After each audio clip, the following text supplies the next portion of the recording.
Hello and welcome to Cal State Fullerton's Male Youth Empowerment Conference. My name is Sergio Contreras, Executive Director with United Ways, United for Student Success Initiative, and we are once again proud to join Cal State Fullerton in sponsoring this exciting event. On behalf of the Orange County United Way, we want to wish you an exciting conference.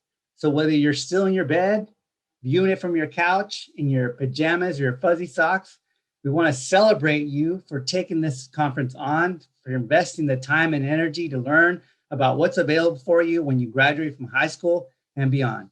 So once again, on behalf of the Orange County United Way, we want to wish you the very best, and we look forward to your success.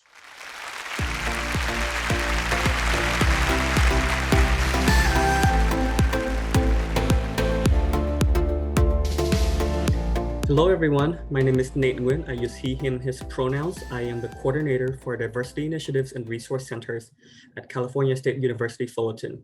I am so excited to be joining you all at your 5th annual Male Youth Empowerment Conference with your theme, Elevating His Community. Today, I would like to talk to you all about a way where you can elevate your community by leading difficult conversations. By difficult conversations, I mean, how do we engage with people in our families, our friends, our communities that are challenging to talk about, or with people who do not agree with us, right? In order to move our community forward, in order to advocate for change within our communities, we need to be able to have these conversations and help guide people toward a sense of community, a sense of agreement, a sense of social justice and advocacy. So with that, I would like to talk a bit about myself and who I am. I identify as a queer Asian American. I grew up in Lincoln, Nebraska in the Midwest. I attended high school there, and it was a predominantly white community.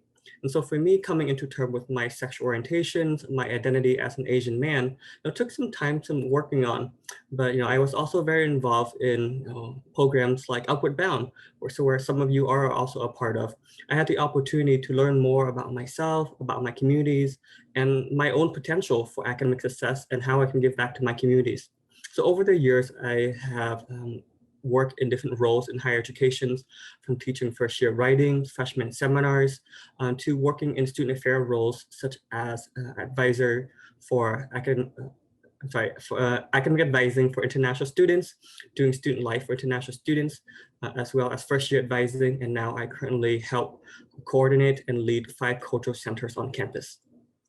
So let's get started. What does it mean to have difficult conversations? So last time I did this workshop for some other students, I asked them this question. Who are the people in your life who you've had a difficult conversation with, or want or need to have a difficult conversation with?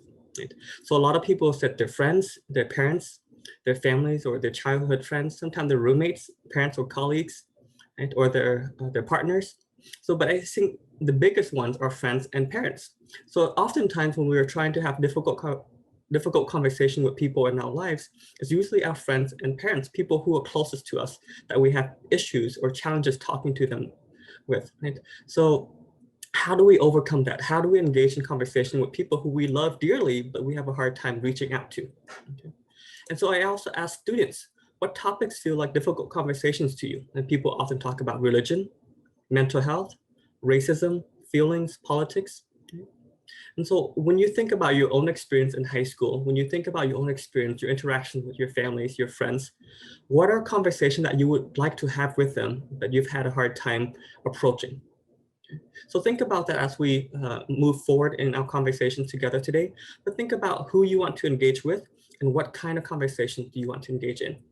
So, and before we start engaging with anyone, there are some reflection that we need to do. Okay, why do you want to engage in conversation with them? Okay, so some self-reflection is to ask ourselves, where am I coming from? Right? If you have time, I ask you to pause this video to think, right? Ink, so you write down your reflection and then find someone to talk to about and then share with them. Okay, but ask yourself, what assumptions are you making about the topic? Okay? About yourself, about the other person. So let's say if you want to talk about race, what assumptions are you making about race? What ideas, what readings have you read up upon? What videos have you watched about race that you want to bring to the conversation? Okay. What do you know about yourself? How do you identify? your own identities, your race, your ethnicities, your other identities. How do you identify it? How do your identities impact your understanding of race? And then what do you know about your parents? What do you know about your families and friends? Right? Where are they coming from? What are their experiences? How do you think their identities, their experiences, their understanding of race have evolved based on their experiences? Right? So taking some time to understand where we come from and where other people are coming from will help us understand how should we approach this difficult conversation. You should also ask yourself, are you willing to listen to the other person? When you're engaging in this conversation, are you trying to make a point? Are you trying to win an argument? Or are you there to engage in a conversation? A conversation is both ways. There's someone speaking, someone's listening, and you're exchanging ideas, right? So ask yourself, am I willing to listen to the other person? If you're not willing to listen to the other person, then you might want to step back and say, why am I even engaging in this conversation to start with? How am I feeling about having this conversation? It's important to acknowledge our feelings as well. Right? Our feelings are important because our feelings shape the way we approach conversation. They shape how we say things. They shape the emotion that we carry in the words that we have to express. So thinking of and acknowledging and keeping your emotions in check is also important, because sometimes we get very heated. Right? We have conversation. It seems like we're arguing, and we don't want to get there. We don't want to argue. We want to have a conversation. Also, to acknowledge any biases you might have going into this conversation. All of us have biases based on our upbringing, our environment, our experiences, the readings, the videos, and all the media that we consume. So acknowledge some of the biases that you might have, as well as other biases that people might bring into this conversation. Okay. Next, we have to reflect on what are our motivations and goals. Why do you want to engage in this topic with the person or people? Why do you want to engage in this conversation? Again, do you want to win an argument? Do you want to get a point across? Do you want to elevate your community? Right? Do you want to make sure that people come to some kind of common understanding so that they can work collectively for some kind of change, for some kind of advocacy within their own community? What is the motivation behind you engaging with another person in this conversation? Oftentimes we see a lot of people engage in online conversations, they're chatting, they're debating, and they get very angry, but they don't understand why their motivation, right? They don't understand why they're engaging in this in the first place. It feels good at the moment, or they just feel like they need to speak up, say something. So understanding where you're coming from, what motivates you to engage in this conversation is very important. What are you hoping to be the outcome of the conversation? Do you want to be heard? Do you need to be right? Are you looking for support? Are you looking for validation from your families and your friends that you want to know that they also understand where you're coming from? Right? What is it? Are you trying to convince others of something? Are you trying to change someone else's beliefs?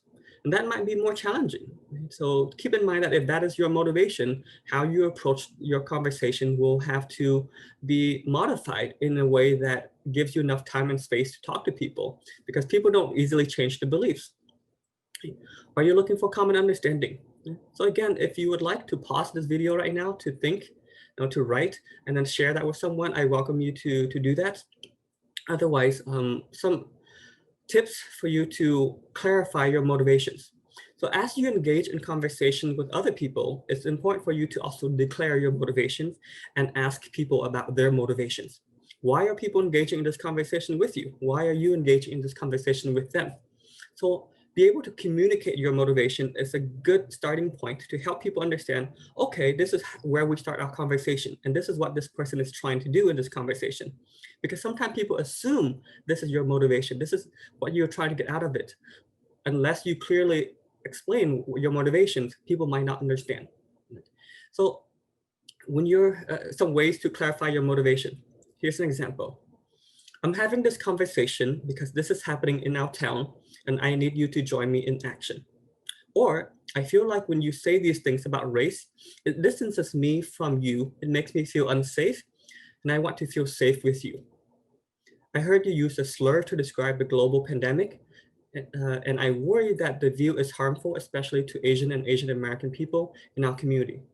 So what's common about these three statements? They use I statements. They come from me. Right? I start out by saying, I feel this way. I heard you say something. So that we don't make broad assumptions about other people and what they've done. It's coming from how we perceive what they have said, and it comes from what we've heard. Okay? So we use I statement. We also described the observation or the harm. We let the people know that this is what we observe, this is what we see, and the harm that we see comes out from it. And we describe the effect that it has on us. Right? I feel hurt because you said something. But it's also goal-oriented. We're letting people know that part of our motivation is to come to some kind of understanding, to call people to action, to stop certain behaviors, or I want to feel safe with you. Right? So that's the goal. So these are ways to clarify your motivations when you're engaging in conversation. And you should also ask the other partners, what is your motivation in engaging in this conversation with me? What are you trying to get out of this? So if both parties can clarify their motivation, it's really helpful for you to move forward. Okay. When you're engaging in difficult conversation, you also want to ask yourself, do I have the language, right, to communicate with people? So developing language for conversation is important. Many of us, myself included, come from communities where English is not the primary language. So having to engage with family members and friends who speak Vietnamese or other languages, it's challenging for me, especially when we're trying to talk about difficult issues around power, privilege, race, racism, sexism, sexual orientation, all of that, right? So we have to also spend some time to develop that language first, so that when we communicate, things come across clearly and it's easy for people to understand. But also to give people some room, because when we are using technical language in whatever language that they understand, they need some time to process, because not everyone is used to these kind of language. If you see yourself as someone who is well-read and you understand the issues very clearly, and you're engaging with someone who might not have the same level of reading or exploration as you, they might need some extra time to really absorb, process, and understand what you're trying to say. Right? So the language, the terminology around difficult issues, that's important, as well as the linguistic skills that you need to develop in order to be accessible to your audience. When you're engaging in conversations, language is connected to power. When you're talking to parents or people with positions of power, that might seem kind of difficult, right? So being able to understand that people, when they speak, there's always the way they talk, the language they use is connected to power, and power control the flow of language, control the flow of the conversation. So to understand that as part of the conversation and how do you work around that, that's also important. But to acknowledge that even though we all think that everyone should be treated equally, we know that when we're engaging in conversation with our families, sometimes with parents, grandparents, uncles, and aunts, people will come from a place of power and they don't really see you as equal. So it's important to also gently remind them that you're engaging in a learning environment together, that you want to acknowledge that, yeah, they are coming from a place of power, but you are learning and working and having conversation together. And so that might help mitigate some of that power issues. So in terms of developing the language, we also have to be able to learn how to talk about power, to talk about privilege, right? So when we talk about power, we talk about the ability or authority to decide what's best for others. So when we look at certain populations, they have power over other people. They have the power to set the agenda, to set rules and laws and policies that might benefit one community at the disadvantage of another people. So therefore, we have this privilege, right? Certain communities have privilege over others because they have favors or benefits, while other people do not have those same benefits. So we don't have all the time to go into all the different groups of privilege and oppressions, but this is an example of looking at the different types of oppressions that we see in our society, from race, class, gender, sexual orientations, ability, religion, age, youth, rank and status, immigration status, and language, right? And many more. This is not an exhaustive list, but to understand that there are certain groups in our society who are targeted groups. They're disadvantaged based on social structures, based on rules, policies, and laws that are set into place that makes life more challenging for these people. And we also have non-targeted groups who benefit from these systems of oppressions. And so if you want to spend some more time as you're engaging in conversations with families and friends and people in your communities, you might want to take some time to learn about these terminologies, be able to translate them to the language that you use in your community so that you can reach out to people and help people understand, right? So getting people to understand, educate them, and be able to come together with the same definitions, that's really important. Because if people have different understanding what it means to talk about race and racism, then already you're starting off at the wrong footing, and you're just arguing about a definition. So if you can at the very least get people to understand this is how we define race, this is how we define class, and what does it mean to have privilege in race? What does it mean to be disadvantaged within that racial categories? It's important. So developing the language is really important. But to also acknowledge that all of us have privilege in one way or another. It's very rare that we find someone without any privilege at all. Right? And so when you look back at the list from prior, you might identify as someone who is in a racially disadvantaged group, but you might be a man. Right? So being a man in itself has privilege, because women in society do not have the same benefits that some men do when it comes to job promotion, when it comes to being seen as logical, being seen as more competent on their job. So just the simple fact of being a man gives you privilege over other people. So that's something to keep in mind. And there are other different privileges to consider as well. But when we have privilege, it shapes our thinking. It shapes the way we see the world. So it's important to recognize that as we engage in difficult conversation, to pause and think about what are the advantages that we have had in life, whether that's the advantage to have an education, to be able to read, to learn, and shape our own understanding of race, racism, oppressions, disadvantage, social justice, right? So how does that shape our own understanding compared to someone who have not had the same opportunities as us to be educated, to learn about these issues, right? And consider how the lack of disadvantage in certain areas is keeping you from fully understanding the struggles of others who are facing, or maybe contributing to those struggles. So if you don't have privilege in a certain area, or how does that shape your understanding of those communities? So being a man, I don't have experience of what it means to be a woman. I don't have what it means to be a transgender person also. So how does that shape my understanding of their experiences and really be able to connect to their experiences? So we have to take pause and understand how our privileges impact our understanding of the world, our environment, other people, as well as how we approach working and speaking with others.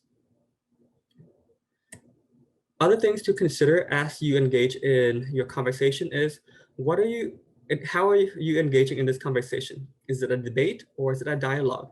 And I would hope that you see your conversation more as a dialogue, but too often we are thinking about debate, right? When it comes to a debate, we're thinking about who's winning. Right? There's only one right answer. It's very combative. And if any of you watched the presidential debate last year, you know how combative that is. People are arguing. Right? They're looking for flaws in other people's point. Right? And sometimes it feels very close-minded, and people seek closure. They want to be able to find a good answer, a solution to whatever they're debating upon. But on the other hand, when it comes to a dialogue, it's about learning, finding solutions together. So as you're engaging in a dialogue, you're not saying that I am right and you're wrong, or you're right and I'm wrong, but maybe we could both be right to some extent. So how do we come together to find a solution together, an understanding? How do we work together collaboratively? How do we find strengths in each other's points? Are we staying open-minded to really listen to other people and their experiences and what they have to say? And we're not just listening so that we can find a way to rebut. Right? We're listening so that we can understand. Are we seeking new options together? So if you are finding yourself debating with your families and friends and people in your communities, you might want to take pause and say, you know what, debate does not really move my family and my community forward. A debate tends to tear people apart, right? Because it says I'm right, you're wrong, or that there's only one right solution. If you find yourself in that position, kind of step back and say, maybe I need to take a break and return to this and encourage a dialogue. And let people know that my motivation is to have a dialogue, to learn, to collaborate, to work together to find a solution for the community, for the family, for whatever it is that you're trying to achieve. So move toward dialogue and away from debate. I also want to remind you that as you are talking to people, that there's something, there's calling in versus calling out. So calling out, aims to get the oppressor person to stop the behavior. Okay. So if you see someone say something, they say a racial slur, you can call them out and say, you're being a racist, you just said a racist remark, right? But that's the goal. The hope is to stop the behavior, but calling out does not always really stop behaviors, right? it can be very problematic because people feel offended when you call them out, right? And so calling out, even though the intention is to stop a behavior, it doesn't always work that way. Especially with families and friends, we have some kind of, we have an ego, and if our ego is damaged, we feel hurt. And so when we are called out for any reason, we feel hurt, and we don't want to continue to engage in that conversation. And so watch yourself and how you talk to people. Are you calling people out, right? Or are you calling people in? So calling people in aims to change the problematic behavior, but it's done with compassion and patience. Right? Kind of like earlier when we say, oh, I heard you say this. And I think that when you say something like that, I really feel like it's very offensive and I feel hurt. And when I feel hurt, I feel like I can't trust you or have communications or conversation with you. Right? And so that's calling people in and say, I would really hope that you change the way you talk so that we can have a better communication, we can have a better line of communications with one another. Right? So I invite you to keep thinking about the way that you approach language, whether you are calling people out or you're calling people in. Right? So some other examples of calling people in is to let people know that you're coming from a place of curiosity, a place of learning. Right? So you can say something like, I saw you post something on Facebook about defunding the police. I'm not sure I agree with that, but I wanted to hear more about what you mean, what that means to you. So that's inviting people to have a conversation with you, right? It's not if you're trying to call people out and say, you posted about, defunding the police, and I don't agree with you, and that's just dumb. That's calling people out, and then you're degrading their comments. Why would they want to engage in a conversation with you if you're calling them out like that? But if you're coming from a place of curiosity, you say, I want to hear more what you have to say. I don't completely agree with you, but I want to hear more about what you have to say. You are inviting them into a conversation. Right? Or another example, I heard you refer to protesters as criminals. I don't see the connections you do, but I wanted to hear more about your experience and feelings about the social unrest. Okay? It opens them up to let them talk about their feelings and where they're coming from as well. So the way we use language to invite people in is really important. So again, we want to step away from debate and move toward discussions and dialogue. And we want to move away from calling out and move toward calling in. And as you invite people to share, you should also share about your own experiences, right? Because people need to know that you're also coming from a place of growth and learning. So share your evolution in your conversation. I don't think any of us develop a certain idea about something and it stayed the same. Over time, we grow and our ideas, our mentalities, our positions change. So recognize where you started. You didn't always feel the way that you do now around a certain topic. So use your journey in your conversation. Let people know that, like a few years ago, this is how I used to think about this. But over the years, based on my interaction with these people, based on my learning, this is based on my reading, this is how I've evolved over time. This is how I've changed over time. That let people know that you're not static in your own thinking, that you are also willing to change. And that invites them to think about how they have also changed over time and that they can also change in this conversation. Right? That we're not just gonna argue and say, I'm right and you're wrong, but that in this conversation, we're both gonna use this opportunity to continue to evolve.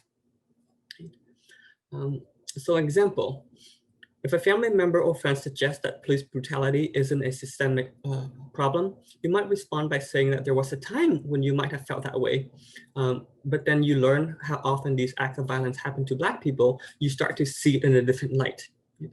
So it's very soft, it's very welcoming, and it allows people to have conversation with you. Right? It's non-combative. As you are engaging in conversation, also you want to practice active listening. Active listening is listening to understand instead of listening to respond. In a debate, you're listening to respond. You're listening for their flaws. You're listening for what they are trying to say so that you can develop the best response. Okay? But this is not a debate. This is a dialogue. So you are listening to really understand. So take time to listen and understand and know that you don't have to respond right away. Between what they have to say, you can take a few seconds to pull your thought together, and feel at peace, feel calm, and respond. Right?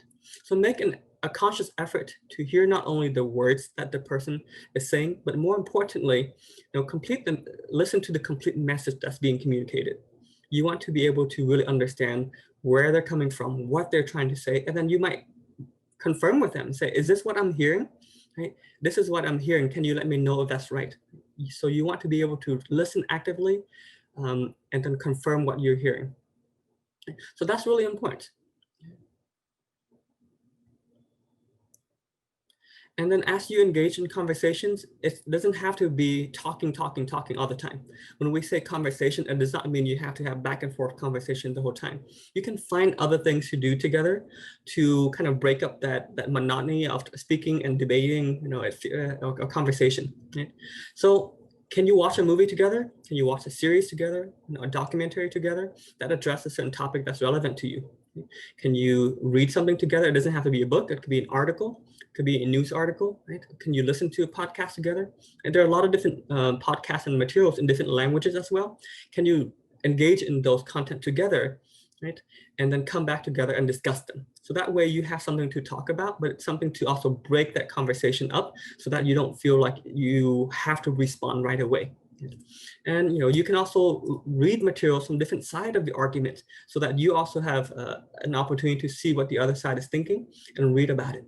So learning and unlearning together is a way where you are engaging in other materials, other content, so that you can learn and maybe unlearn certain things together so that you can move forward and acknowledge that what your thoughts in the past might have been wrong and that you're open to learning something new.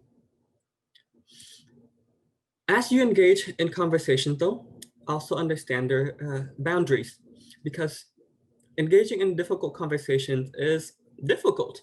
It's emotionally burdensome, it drains your energy, and sometimes you just leave the conversation feeling frustrated.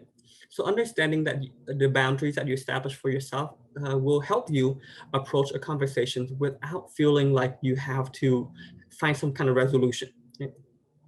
So first of all, acknowledge for yourself, are there statements or language or beliefs that are not up for discussion, right? If you firmly believe in something and you feel like you engage in too much emotional labor to engage in a conversation, maybe you don't have to engage in that conversation, or you don't have to engage in that conversation right now. So your boundary, say that you need some time to step away from it. You might need some time to engage in that conversation, or you might need some time to engage in that conversation over a period of time, right?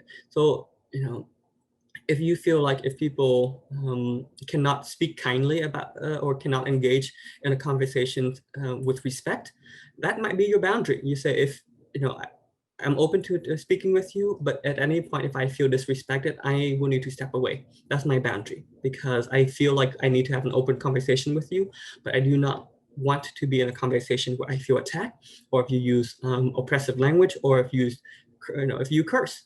And so whatever boundary you set for yourself, communicate that and stick to it. Okay? And it's okay to hold firm to those boundaries and communicate those boundaries if they're violated, and just let them know that right now I feel emotionally burdened. It's very taxing on me. I want to continue this conversation with you, but I think we need to take a break because right now I feel like you cross certain boundaries and I want to get back to this.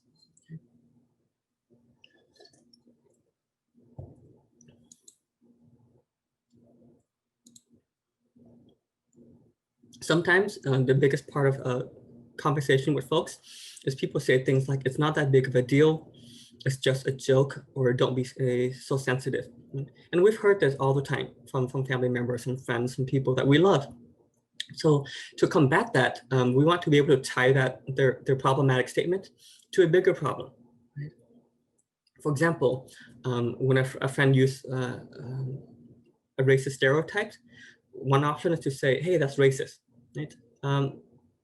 Or you can say, hey, that's racist and it contributes to false beliefs that impact people of color in real ways. And you can elaborate on that, why certain stereotypes contribute to a larger issues, a larger problem of race and racism. And it impacts people of color, and it impacts the communities that those stereotypes are targeted against. And so if you just say that's racist, it doesn't really help as much because we're not tying it to the larger problem. And people would come back and say, oh, don't be so insensitive. But if you're helping people understand that what they say, what they do is connected to a larger systemic problem, and that opens some doors for additional conversations, or it might shed some light to help them understand that what they say have real world implications. Right? It's not just a joke. And then recognizing when it's time to take a break. Engaging in difficult conversation is very challenging work. It is part of the social justice work that we have to engage in order to uplift our own communities, to make progress, to move agendas forward. But it is very burdensome. It drains all of our energies and our emotions. So acknowledge that sometimes you need to take a break. So we use HALT, H-A-L-T. So if you're feeling hungry, angry, lonely, or tired at any point in your conversation, know that it's okay to say, hey, let's take a break. We don't have to come to a conclusion with this conversation today. We can come back to this. And I want to continue to have this conversation with you, but I think we need to take a break so that we can take some time to reflect, take some time to rest and re-energize ourselves for this conversation. You also want to limit your discussions over social media. I think this conference, this idea of elevating your community is really important. And community work works best when it's in person. Right? And I know we have a pandemic and that might not work so well, but still target the people that you know, target the people within your own community. Right? If you're trying to engage in conversations with people on social media, most of them are strangers and you have no connections with them, and it just rile them up and it rile you up and you just get frustrated. Right? So limit some of those social media conversations and opt for more in person, over the phone or video chat with people within your communities, people that you want to reach out to. Right? So we can make a difference starting within our own communities first. So there's a great article that talks about how exposure to opposing views on social media actually increase political polarization. So what that means is, as people engage on discussions and they're exposed to different ideas on social media, they become more polarized. So they don't actually take that time to read, and they don't take that time to reflect and learn and try to change the point of view. It actually pushes them further away, and they feel like they're in a debate, they feel like they are being attacked. So therefore, it creates more polarization. It creates more division the more you try to argue things on social media. So social media conversations do not help. Right? It does not bring community together. It does not help promote whatever agenda you might have. It does not help elevate, and it does not move your communities forward. It really just divides your community more. So look for ways to have in-person, more personal communication with folks. Right? And again, taking a break is also important. But also recognize that being able to step away is a privilege in itself, because when we are stepping away, we are removing ourselves from the issues of the problem. And sometimes people who are in oppressed communities do not have that opportunity to step away from their identities, to step away from some of those issues and problems that they face. But we also have to acknowledge that social justice work do not get resolved overnight. Right? And it takes time.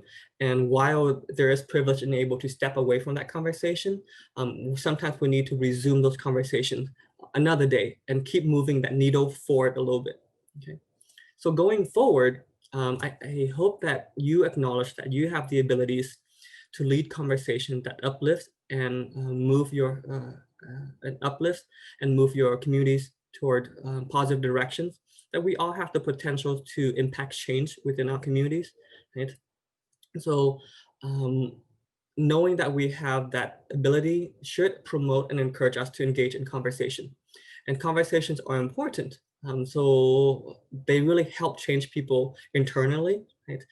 They help see the humanity in one another. They help make connections with people and help them stay connected to their community, and they feel empowered to make a difference in their communities. But it's important for you to recognize that change does not happen with just one conversation. It will take many, many conversations. It will take many, many engagement with other people to change their beliefs, to change their minds, to help them come together, to help you also to change your beliefs and your mind and come together and work on collaborative solutions to whatever issues or problems that you are trying to address. Right? But it does take time, and you'd have to be patient. You have to be kind to yourself, and you have to be kind to whoever you are engaging in, even if it sounds like they're coming from a place that it's totally different from your own experience, that's totally different from where you stand. It's still important to be kind, right? And to lead with love. These are the things that will help build community and create communities. Anything else beside these will really damage the community and push people away. So the work that we are engaged in for advocacy, for social justice, require us to be patient, kind, and to lead with love, especially as we are working with people that we do love, our families and friends and people within our own circles. Right? So remember, we are inviting people in to walk with us, and for us to walk with them, to learn from them, and for them to learn from us. Remember, inclusion is the solution. If we are doing anything that pushes people away, we are not really solving the problem. So when we are including other people, when other people feel included, we are moving closer to whatever solution that we're aiming toward. So with that, I want to say thank you for attending this session, for learning and for engaging in difficult conversation. I hope that you've learned important skills to take with you, to practice, to engage with your families, your friends, and people in your communities, so that you can uplift others, you can move that needle of social justice forward, and that you can make a difference within your own community. Thank you.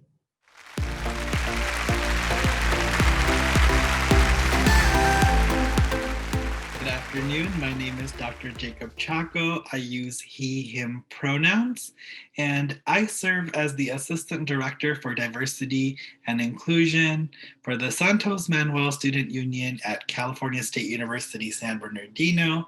Thank you so much for inviting me to this conference on elevating his community with unity emphasized, right? I'm so happy to be here with you all, and really happy to talk about my experiences as a 1.5 generation queer South Asian man navigating different educational spaces, tell you a little bit about my journey, share some of my knowledge and experience with you, and also leave you my contact information should you have any questions. Great, let's get started. I'm a visual storyteller, so you'll see a lot of pictures throughout this presentation, and I'm happy to share more with you if you ever have any questions. And so I talked about my experience as a 1.5 generation South Asian American, specifically Indian American, as I am from India. I'm from one of the southernmost states in India called Kerala, and I grew up Syrian Orthodox Christian. So looking at history and oral tradition, by my part of the world, a lot of stories are passed on from generation to generation through oral storytelling. And there's a form of art, a dance form called Margam Kali. Margam Kali is a form of dance where men and women dance around a lamp, telling the stories of their forefathers and mothers who, traveled from what is known as Mesopotamia or Urha in the Middle Eastern part of the world, and down to as traders and coming down to Kerala, India, and settling in the new community, in a Christian community. India has lots of religions, and it's known for Hinduism. There are several religions in India, very old traditions as well. So I grew up in Kerala, India, till about the age of 9 years old, until 1994, when I came to the United States. My family had a history of immigration. My aunt, my dad's sister, she came to the US as a nurse post the 1965 Immigration Act in the United States, the Hart-Celler Act, and she brought her brother, my dad. He came to work as a skilled laborer as well, and so he was here. Both my mother and father had also worked abroad in parts of Africa. I think my mom was in Zambia. And so you remember, India is a former British colony. And so wherever the England took people to work, their opportunity to work in Africa was one of them. And so my parents had traveled before for work. And so after my dad came to the United States in like the 70s or 80s, my aunt petitioned for him, and we came as part of the Family Reunification Act. We came to the United States in 1994. I was 9 years old. I wasn't really sure.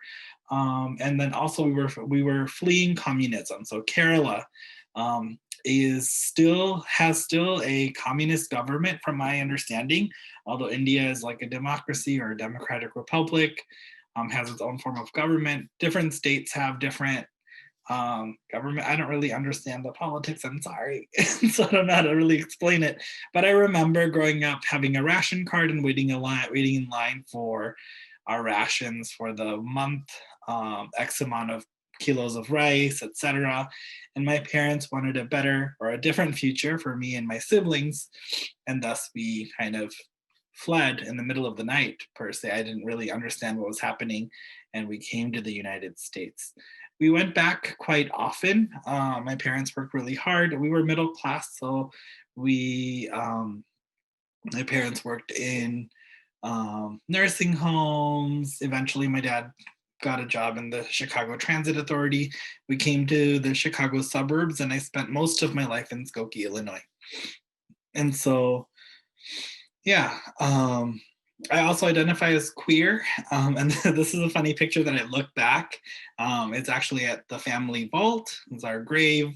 And this picture, I'm always like, look at the way I'm standing. Oh no, maybe I knew at a young age. I'm not sure, right? Anyways, just a fun picture I'd like to share from my childhood. I always look back at this picture. I was like, oh my God, look at this little queen. He always knew. But yeah, I grew up in Skokie, Illinois. You know, from what I hear now, there's a large Malayali community, which is folks who are from Kerala in that area in Skokie. It's a north suburb of Chicago. I tell people I can never say I'm from Chicago because people who are actually from Chicago get really mad. So I always say I'm from Skokie, Illinois. I was put, I was mainstreamed when it comes to English education. So I went to a English speaking school in India. I had a very big accent.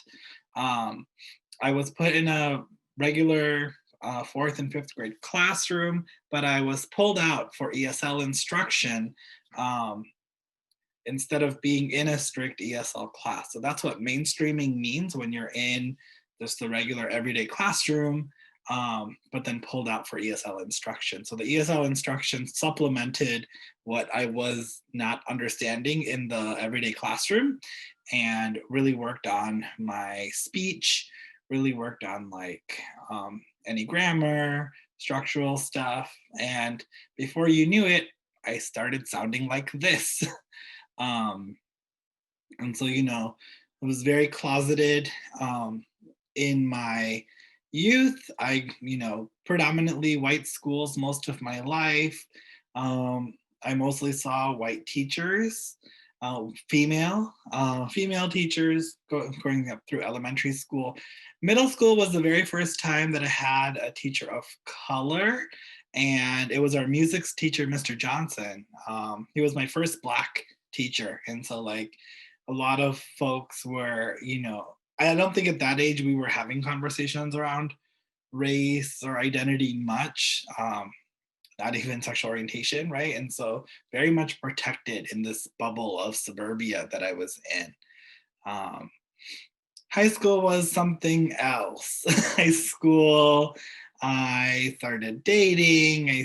I really started to learn about my queer identity a lot more. I think it was so awkward because people were more comfortable talking about sexual orientation than they were race. As again, I mentioned, I went to a predominantly white high school. I was part of like ethnic student clubs, like Indian Student Organization. I performed in the fashion show for International Night. I was very involved. I was actually learning a lot more about my Indian culture through being involved in these like high school clubs, like Indian Club. But I was learning more about India than I had before because a lot of the people in the Indian Club were from northern parts of India. And where I'm from was the southernmost area. And, outside of some travel, I don't really know about like North Indian culture, like Punjab, or other parts of India where folks are from. I didn't know other languages. I only knew Malayalam, which was my language. And I became very comfortable with my queer identity. I was president of the Gay Straight Alliance. I didn't take a guy to prom. I took one of my good friends. She actually went to a Catholic school for girls. And so I went to her dances and she went to mine. This is a picture of us. And, a lot of friends were really very supportive. And my parents didn't know, or they knew, but we didn't acknowledge. We didn't talk about, any of the like personal or private things like sexual orientation, race, any of that. My parents always like, when they talk, they would talk about like the government and how, we don't really pay attention to that because we fled communism. So they were always like kind of fearful of like government and things like that. So we didn't really have political conversations at home. But I was very thankful for several organizations that I was involved in the city. Like once I was like a senior in high school, I got involved in like youth organizations like Center on Halsted, which is a big LGBTQ plus organization in Chicago. The Response Center in Skokie. These are community organizations that I got involved in as a high school student, where they had like support groups for LGBTQ youth. And I had opportunities and leadership opportunities to like host programs as a high schooler. And so I became really involved in the community, which I think really helped me prepare for life as a college student. A lot of that involvement continued while I was in the university. While I was in university, as you see, I'm Greek affiliated. I have my Greek letters here, Alpha Psi Lambda. I'm a member of a Latinx fraternity. Had you asked me, like, when I was in high school, like, hey, would you join a fraternity? I've been like, no, you pay for friends, or it's hazing. And, I didn't think about any of that. My first year of college, I went to Loyola University, Chicago, and I had a blast. Oh my gosh. I met so many people. I was part of this summer transition program, which was predominantly people of color, Native, Indigenous, Black, Latinx, queer, multiracial, multi-ethnic people, Asian American people like myself. And at that time, I didn't really know what Asian American meant. I didn't learn about what being Asian American was until I was like in my 30s, like fully understand what Asian American, South Asian American even meant, right? And so I was in this pre-college program called LEAP, and it has different names on different college campuses. It's like the summer before you start your freshman year, your first year of college, and you take some classes, and they really help you learn about time management, getting involved in different clubs and organizations, a lot of different resources. It's like a how to college before going to college, right? A lot of us may not have family members who went to college. Parents might not have a college degree. So many of you may be going through this process of thinking about college on your own. Family members might be cheering you on, but they might not have any information, right? And many of us are like first generation college students, and that no one in your family has ever gone to college before, and you really are kind of leading the way. So these summer classes that I took, summer transition program, STP, was very, very influential in like joining a fraternity. I met people from fraternities and sororities, and I was like, oh, I want to be a part of that kind of family aspect. So I actually joined a Latinx fraternity. When it's an all gender fraternity, it's not men and women, it's folks from all genders, men, women, trans folks. And it's called the Familia. And so I was craving that family aspect, but I didn't get involved right away my first year. As I mentioned to you, my first year was at this particular university, but I quickly realized that I couldn't afford the tuition. Like there's no way. Like, no, I don't want to be in debt. I don't want to take on loans. And this university was well known for their medical school program, and I was undeclared. And there was another university nearby, which was a state school, not a private school like Loyola, it's a state school. And that school was known for education, and I wanted to kind of shift gears to go to education. So after my first year of college, I transferred to NEIU, Northeastern Illinois University. And that's where I like joined the fraternity, and I became part of the LGBT group as well. In fact, this picture is from one of my experiences and leadership opportunities. Well, a lot of my worlds combining, there was this like annual LGBTQ college conference, and the person is one of my friends, Heather.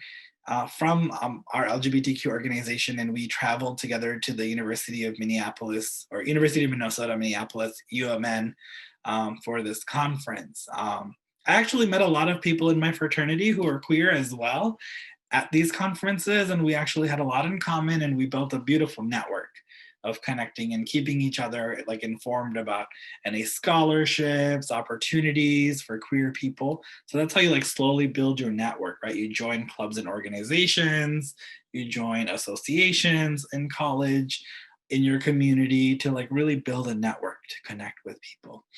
All in this time, I'm thinking more about my queer identity as a gay man, but not really having conversations yet again about my race, my ethnicity, right? Well, it's there. I was also involved in the Indian Student Club in college, but not fully. I didn't get that opportunity. I kind of did like the surface level things I did in like high school.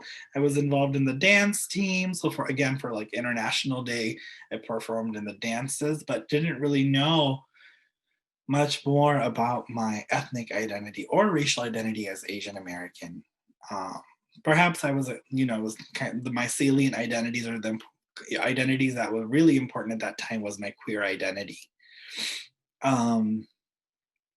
We'll revisit this picture again, right? I talk about this picture often. It's a problematic picture, right? Here I am in my fraternity letters. We are hosting a luau dance lesson program, wearing like a coconut bra, a fake lei, a fake grass skirt. And this is very wrong. This is cultural appropriation, I would call this, right? But here I am, I'm president of the fraternity, president of the LGBT group, doing this event, mimicking Native Hawaiian culture, right? And so we weren't celebrating any Native Hawaiian holiday or celebration where you would typically have a luau. We just had a luau for the sake of having a luau, bought some cheap stuff from Party City, and did this event without understanding the ramifications. And we didn't get any negative media because we didn't have a Native Hawaiian club on campus, right? Now that I've like grown in my activism and identity and social justice, I know that this is cultural appropriation, and I'm able to talk about it. And so we'll get into this a little bit later. But yeah, and so, I share this to tell you that I wasn't always woke, as people say. I grew into my identities with social justice, education, and anti-racism work. It's continuous work. You continue to learn, and you learn from your mistakes, and you grow, right? No one just wakes up and you're like here. So I share that because you need to have patience with not just yourself, but with others as they are continuing to learn too. But not when your life's at stake, right? So when your life's at stake, things are important. I'll say that patience is important, but to an extent and to a point. In my university, had lots of opportunities. I had an opportunity to study abroad, and I studied abroad a couple of times. One was in Greece. In my undergrad, I went to Greece for about 2 weeks in the summer. I, took a class. It was a wonderful opportunity. And that experience really made me like, okay, I want to do this again. So my very last year, I was student teaching. I was, my major was secondary education and Spanish. I was studying to become a high school Spanish teacher. And when I was student teaching in Chicago public school system, this is when you are a practice teacher. You go, many of you in your high schools may have had a student teacher where they're like a college student. They come to your classroom with your teacher, and they start to slowly take over your class and teach. They're practice teaching to become a teacher, right? And so I did that in the Chicago public school system, but I had an opportunity to study abroad. And I studied abroad in South Korea my very last semester of college from January 2009 to May 2009. I was there. I shared an office with these wonderful ladies and the gentleman who was taking the picture. And their school year went into June. And so I missed my graduation. And so this was on my graduation day, they surprised me with some flowers and signs saying, "Happy graduation, you're an official teacher," yada, yada. But this experience was life-changing. I was in a country, I never knew anything about South Korea. I took a chance and went, and I learned a little bit of the language while I was there. And in this like 6 months, or January to May or June, I decided I want to stay. And so the United States was going through a hard time, a recession. And so I actually came back to the US, picked up my belongings and went back to South Korea. I lived in South Korea for about 4 years. And in those 4 years, I experienced a lot. I experienced a lot of new things, right? I was dating. I was othered because of my skin color. A lot of people, because of the darkness of my skin, racialized me as Black. Thank you, but I do not have those experiences, right? I had a lot of Black friends in South Korea. We formed coalitions and groups and talked about experiences of, just ignorance, people wanting to touch our skin, folks' hair. Once I would tell people that I was from India or South Asian, that there's another negative connotation with being South Asian in South Korea. They're seen as like factory workers. So it was even looked down upon even more. And so I was kind of thrust really into understanding and having conversations around race and racism while I was in South Korea. I quickly understood about being obviously having the privilege of being from the United States. I met people from different parts of the world that were there teaching English, from South Africa to Australia to Ireland to England, and meeting people of color, and in particular Black people from these different countries and their racialized experiences in their countries, as well as South Korea. White Americans definitely had a different experience than I did, right? So I was really thrust into this conversation on race and racism.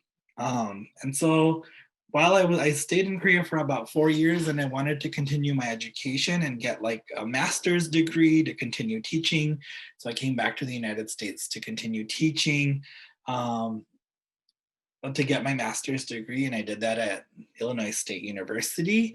And after that, I decided, you know what, I want to teach at the university level, so I want to study my PhD. So I decided to go study my PhD at the University of Illinois at Urbana-Champaign, and that's where a lot more work was done on my identity development.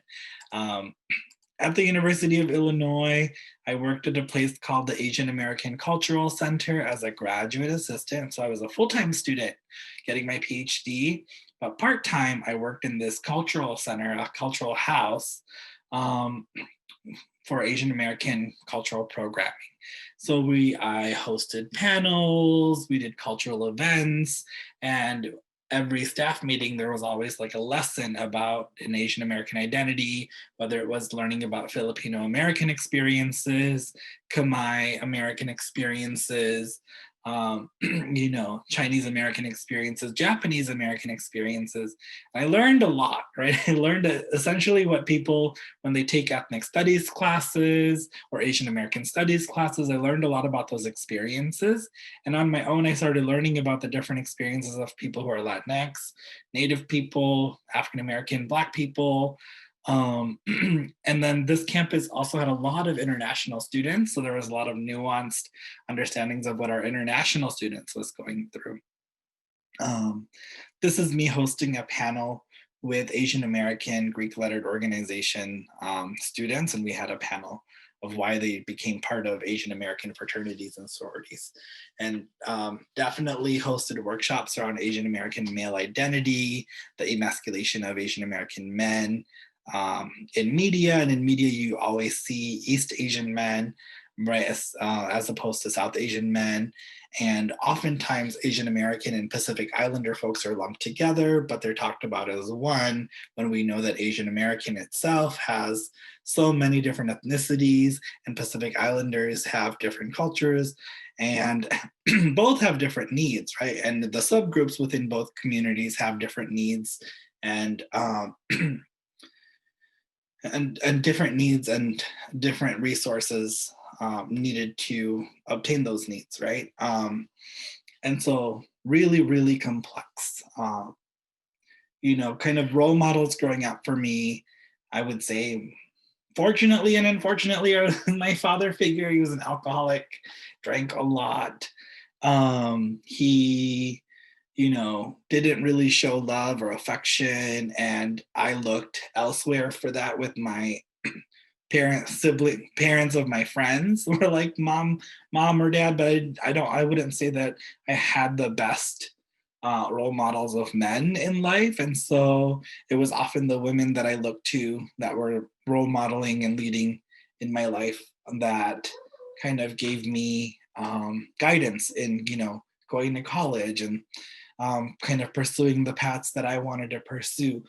I would say a lot of my male role models came through my fraternity and folks that I was connected with in my fraternity who were queer, and really understanding, what what toxic masculinity was versus what being a man was, and kind of looking at the ways that my queer identity kind of intersects there, right? In my own understanding of my gender identity, my internal understanding of who I am as a man, and my external, right? My gender expression of how I externally expressed through clothing, gestures of my gender expression as a man as well. And so a lot of that work on my race, understandings of race, racism in America, intersections, right? We talk about, there's this big feminist scholar, Kimberly Crenshaw, who coined intersectionality in the experiences of Black women and the layers of oppression with their intersecting identities. And so she brought that in like critical race studies, critical legal studies. And I've become to understand intersectionality and how our different identities like overlay and interact, in the relationships between them and the interlay of power and oppression and privilege all kind of overlap, right? It's a lot. Took me a while to understand. You'll get there. Fast forward, so I went through my college program, came out at the end, moved to California, met my husband, got married. We have a dog, and his name is Mochi. The end, right? No. I was at Cal State Fullerton when I moved to California, and I worked in an Asian Pacific American Resource Center, working with amazing students or Asian American. Work collaboratively with other African American Center, Undocumented Student Success Center, right? We hold multiple identities, right? We have our gender identity as male, female, transgender, genderqueer. We have our sexual orientation. We have our race. We have ethnicity. We have documented, undocumented citizenship status, right? Socioeconomic status, various identities that interlay. And so my work at the Asian Pacific American Resource Center at Cal State Fullerton really brought out kind of what I've learned about my experiences, and really brought out, ways of my teaching to my students. And in particular, working with the Male Success Initiative, MSI, at Cal State Fullerton, and having conversations around Asian Pacific Islander, Desi American, APIDA, male identity, and what that looks like based on, different cultural norms, practices, etc.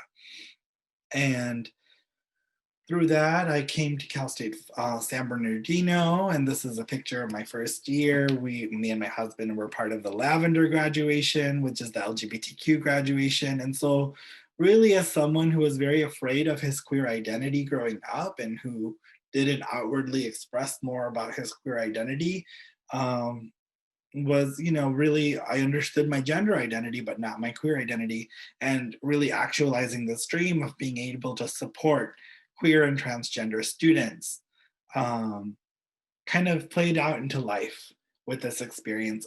I oversee, in my job as assistant director of diversity and inclusion on my campus, I oversee all the different ethnic identity or identity centers, like our Pan-African Center, our Latinx Center, Asian Pacific Center, Native Center for Native Students, our Queer and Transgender Resource Center, our Women's Resource Center.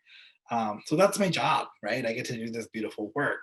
And so I'm really happy in that I'm able to express who I really am now into my new role. So all of those lived experiences of, you know, coming to a new country, settling, learning the norms and ways of life here, learning, mastering the language, navigating different educational experiences, joining student clubs and organizations, learning about who I really am, and kind of, you know, doing a deep dive in some self-work, and lots of collaborations and, you know, lots of unlearning. You know, you're traditionally taught, like, this is how a man acts, this is how a woman acts. Nobody talks about how queer and genderqueer and gender nonconforming folks act. Thankfully, nobody has outlined it, right? There is no manual. And so I'm here to say, mess me with all that, right?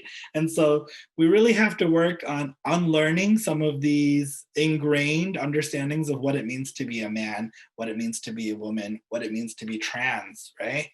We really have to unlearn some of that and create our own stories and tell our own stories and be okay with our own stories and our narratives, because you should never compare to other people. You should always be proud of who you are and build your own story and tell your own story.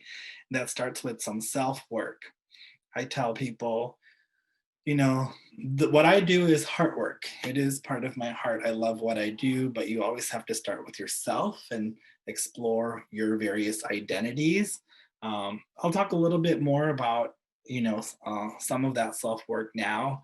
And if you need further information or want to contact, I'll share my contact information later, right?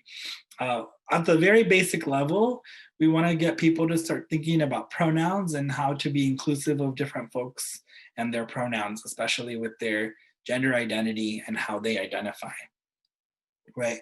Pronouns are used by people to express who they are and how they would like to be referred to as. They're not a laughing matter. So if you heard somebody's pronouns and you've never heard them before and you're like, oh my God, that's so funny. It's not funny, because that's their life. That's their lived experience, right? They're used as an identifier. Back in the 90s and 80s, people used to say, what's your preferred pronoun? We've moved away from that. We've learned from that since that, right? They're not a preference. It's actually somebody's life. It's somebody's lived experience. If you make a mistake, correct yourself and move on. Don't make a scene, right? It's not about you, it's about that other person. So you might know a friend who's transitioning. They may have gone with she pronouns and now use he pronouns. And as you're talking about them in a sentence, you say, oh, she's not here. I'm sorry, he's not here. That's a great example. You just apologize, correct yourself, and you continue. You don't make it into, oh my God, I'm so sorry, I forgot you transitioned. No, it's not about embarrassing that person or making it about your apology. It's about moving on and acknowledging, right? International Pronouns Day is October 21st. I encourage you to go to pronounsday.org to use that as a resource. Some examples are he, him, they, them, she, her. I've started seeing people use it in different languages, like for folks who speak Spanish, they'll say he, him, él, or she, her, ella, or they, them, ella. And I've started noticing in Tagalog, you'll see siya for he, him, siya. And I've also started noticing in Mandarin as well, people are using their pronouns. Here are some examples for visual learners, right? Take a picture on your phone. There's the subjective, objective, possessive, reflexive, and an example provided for you. So some pronouns you may have not seen before are sie, here, and here, zir. Some people may use their name as their pronouns, right? Like Jacob, and subjective, objective, and possessive are all Jacob. Jacob went to Jacob's car to get Jacob's book.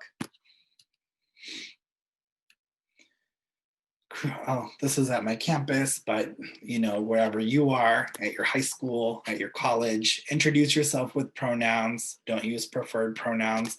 Normalize the usage of pronouns. Um, you can start to make a culture change on your campus, whether it be college or high school or a group of friends even, and be more inclusive of people and their pronouns, right? And accept people and their pronouns. It really impacts how students interact with each other, and how comfortable they become once you start including them, right? And it's really impactful for someone's identity development. And it, at the very basic level, it validates and affirms people. I usually include my pronouns on my name tag, my business cards, and my email tagline. Now that we're in the world of Zoom, I will add my pronouns to my Zoom name. Other inclusive language, we have these examples, right? Mailman, male person, policeman, police officer, mankind, humankind.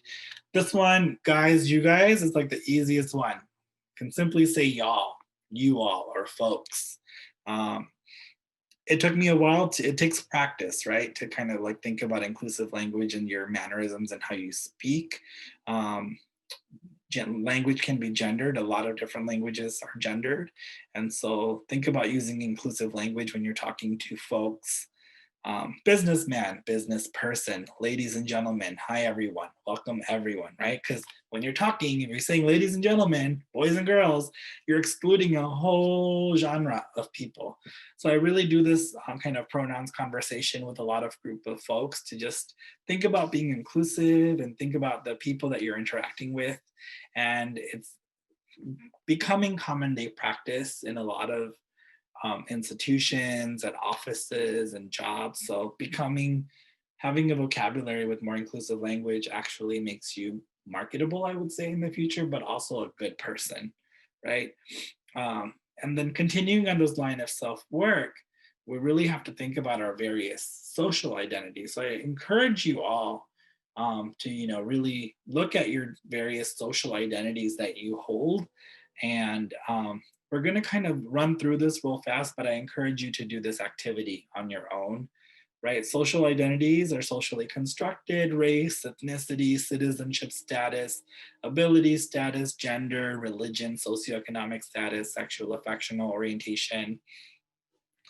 There are many more, right? Family structure, family life, military experience, educational level, work background. These are all various social identities, right? Sibling, mom, parent. Being a parent, it can be a social identity, right? These are definitions that I will kind of zoom through. You can screenshot later. But again, it was perceived differences on outward experiences, right? Ethnicity. So race would be in the United States: Black, African American, Black, Latinx, Native American, Asian. Ethnicity, Latinx is not a racial identity. It is Hispanic. In the United States Census, the racial category is Hispanic, right? Ethnicity can be like South African, Irish, German, Mexican, Italian. These are the common culture, language, religion, values that people identify with. Citizenship status, documentation status in the US. So fully undocumented, documented, have DACA, US citizen, various visa holders, different visa types, right? TPE, temporary protected status, TPS, temporary protected status, ability status, being fully able-bodied or having a disability within the norms of society, visible or invisible, or some people call them apparent or inapparent. There's cognitive disabilities. Sexual orientation refers to an individual's sexual and erotic desires. And then the affectional romantic orientation refers to an individual emotional or romantic desires, which are two separate. That's a whole nother workshop that we can do, right? Sexual and erotic desires and affectional romantic desires are separate. Socioeconomic status, family's economic and social situation in relation to others. It can be based on income, education, occupation. particular system of faith and or worship, or spiritual understanding, gender, socially constructed ways we differentiate between what is masculine and what is feminine. We talked about gender identity as one's internal understanding of their gender, and gender expression, one's external showing of their gender through attire, gestures, etc.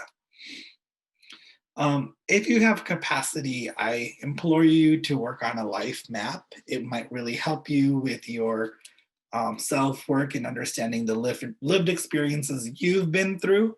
And when I do this activity, I give students these prompts.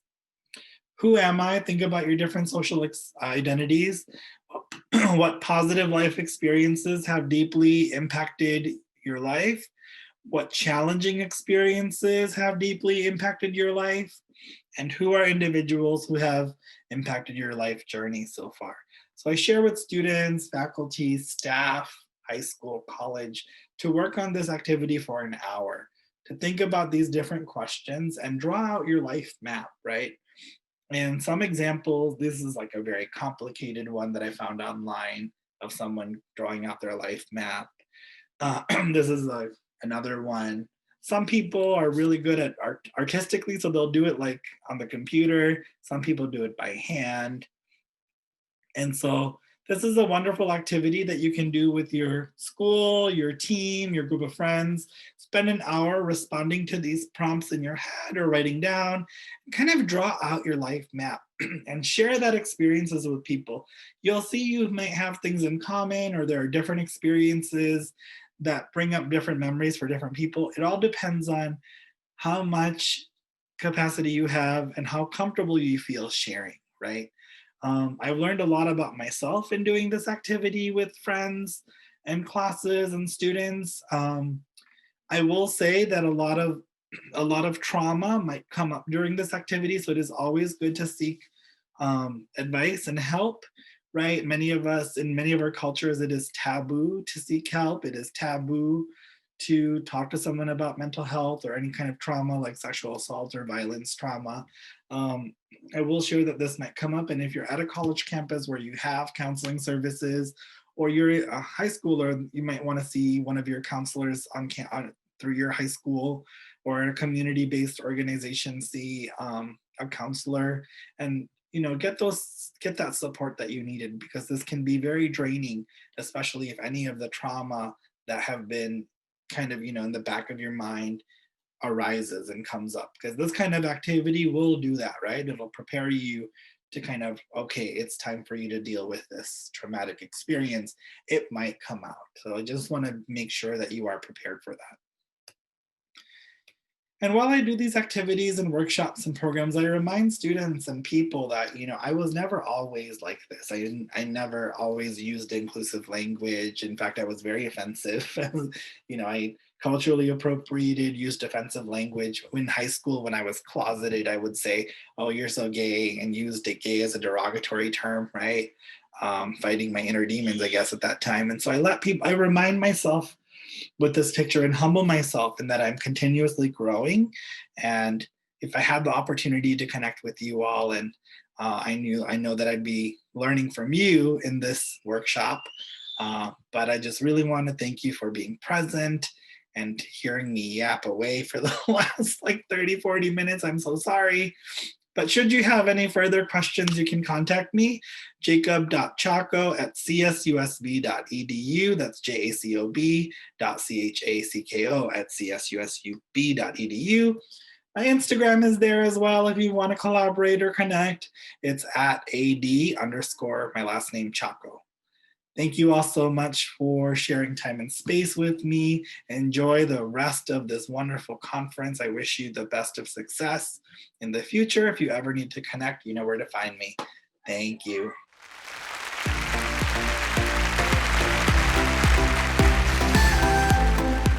Hello again. It's Dr. Vincent Harris from MSI Fullerton, and I'm here to tell you about an amazing opportunity that we're launching this semester through the support of an amazing donor called the Joseph Drown Foundation. This new endeavor and part of MSI Fullerton will take the next step in helping to support our young men of color high school students. This opportunity is called MYEC Plus. MYEC Plus is a new virtual mentoring experience providing a robust college-going programming for young men of color from high schools in Los Angeles. We hope that the goal is to prepare the next generation of college students through a deepened conversations on gender and masculinity. We're gonna host small group meetups once per month throughout this spring to discuss personal branding in a virtual age. They're gonna share and learn from their peers. We're gonna discuss topics of social justice. What does it mean to be a man? Learn from different men of color in college, network with professional college graduates, and learn how to thrive in college one-on-one. You can read more about the eligibility and the results of participating more on our website. But I want to say a special shout out to the Joseph Drown Foundation and for our future brothers who will participate. We know that you are the future, and we are excited to provide this opportunity for you to continue to elevate your community. For more information on MYEC Plus, visit our MSI Fullerton website.